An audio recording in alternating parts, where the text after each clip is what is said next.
महिला सशक्तीकरणाच्या उद्देशाने 8 मार्चला जागतिक महिला दिन साजरा केला जातो। या निमित्ताने भंडारा जिल्ह्यातील मानेगाव बाजार चैतन्य विद्यालय येथील रुपल नामदेव सार्वे ही 9व्या इयत्तेतील गुणवंत विद्यार्थिनीला 1 दिवसाची सरपंच होण्याचा मान देण्यात आला।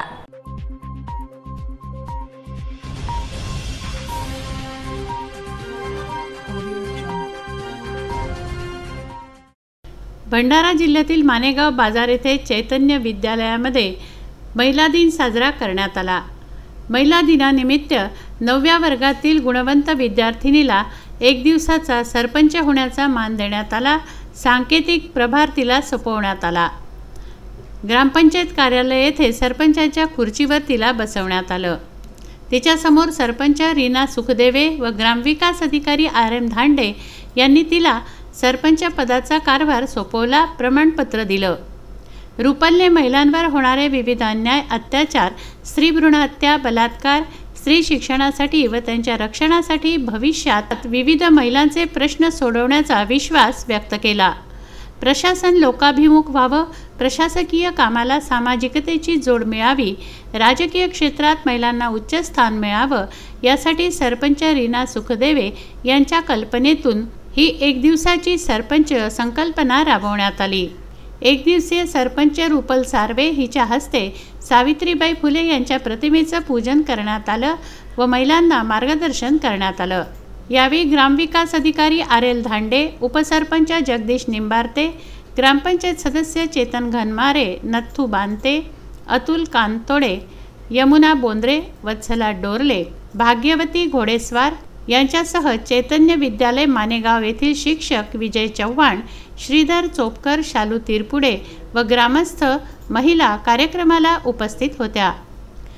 मी विजय चव्हाण, चैतन्य विद्यालय मानेगाव बाजार या ठिकाणी सहाय्यक शिक्षक म्हणून कार्यरत आहे। आज मानेगाव बाजारामध्ये 1 दिवसाची सरपंच ही संकल्पना ऐकूनच मला खूप आनंद झाला आणि तीही माझ्या शाळेची विद्यार्थिनी रुपल नामदेव सार्वे हिला 1 दिवसाचा सरपंच बनवल्यामुळे हा स्तुत्य उपक्रम खरंच वाखाणण्याजोगा आहे।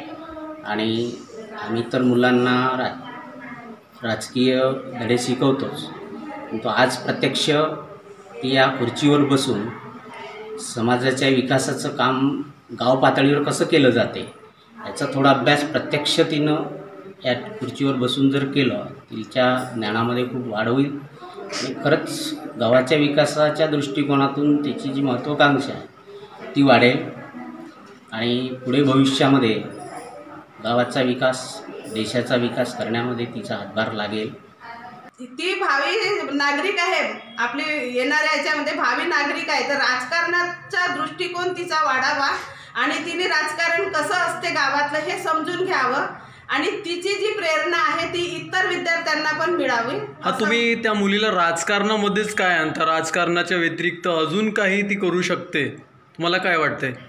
नाही, करेल ना ती काही राजकारण पण असं वाईट नसते, ते पण एक समाजकारणच असते। समाजाचे खूप प्रश्न असतात, ते आपण कोणत्या पद्धतीनं सोडवायचे, कसे सोडवायचं हे सुद्धा एक त्या मुलीमध्ये आवड निर्माण व्हायला पाहिजे, म्हणून तिला सरपंच पदाचा कार्यभार मी आज सोपविला। मला भविष्यामध्ये माझं गाव आदर्श कसं होईल, म्हणजे जसं हिवरे बाजार आहे,